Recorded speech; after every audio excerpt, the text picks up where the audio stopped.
Esdras, capítulo 6. O decreto de Dário. O rei Dário mandou então fazer uma pesquisa nos arquivos da Babilônia, onde se guardavam os tesouros.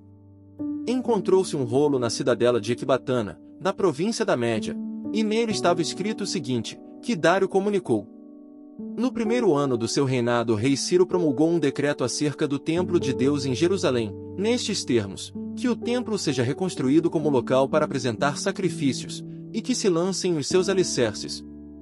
Ele terá 27 metros de altura e 27 metros de largura, com 3 carreiras de pedras grandes e uma carreira de madeira. O custo será pago pela tesouraria do rei. E os utensílios de ouro e de prata da casa de Deus que Nabucodonosor tirou do templo de Jerusalém e trouxe para a Babilônia serão devolvidos aos seus lugares no templo de Jerusalém, devem ser colocados na casa de Deus. Agora, então, Tatenai, governador do território a oeste do Eufrates, e Setar-Bozenai, e vocês, funcionários dessa província e amigos deles, mantenham-se afastados de lá. Não interfiram na obra que se faz nesse templo de Deus. Deixem o governador e os líderes dos judeus reconstruírem este templo de Deus em seu antigo local. Além disso, promulgo o seguinte decreto a respeito do que vocês farão por esses líderes dos judeus na construção deste templo de Deus. As despesas destes homens serão integralmente pagas pela tesouraria do rei, do tributo recebido do território a oeste do Eufrates, para que a obra não pare.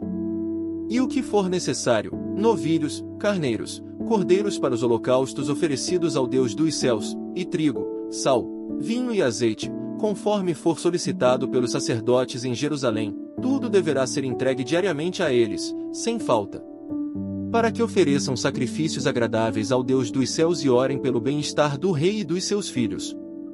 Além disso, determino que, se alguém alterar este decreto, atravessem-lhe o corpo com uma viga tirada de sua casa e deixem-no empalado. E seja a casa dele transformada num monte de entulho. E que Deus, que fez o seu nome ali habitar, derrube qualquer rei ou povo que estender a mão para mudar este decreto ou para destruir esse templo de Jerusalém. Eu, Dário, o decretei. Que seja plenamente executado.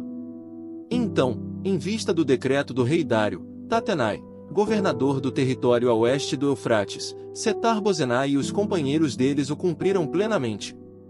Dessa maneira, os líderes dos judeus continuaram a construir e a prosperar, encorajados pela pregação dos profetas Ageu e Zacarias, descendente de Ido. Eles terminaram a reconstrução do templo conforme a ordem do Deus de Israel e os decretos de Ciro, de Dário e de Artaxerxes, reis da Pérsia. O templo foi concluído no 3º dia do mês de Adar, no 6º ano do reinado do rei Dário.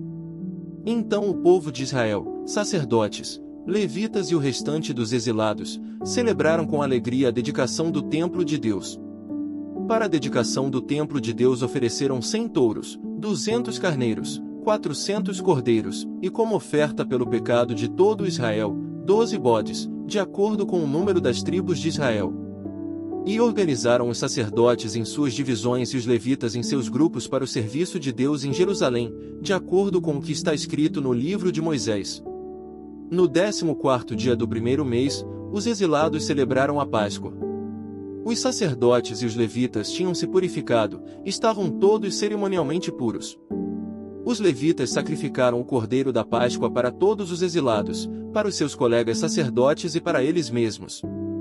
Assim os israelitas, que tinham voltado do exílio, comeram do cordeiro, juntamente com todos que se haviam separado das práticas impuras de seus vizinhos gentios, a fim de buscarem o Senhor, o Deus de Israel. Durante 7 dias eles celebraram com alegria a festa dos pães sem fermento, pois o Senhor os enchera de alegria ao mudar o coração do rei da Síria, de maneira que ele lhes deu força para realizarem a obra de reconstrução do templo de Deus, do Deus de Israel.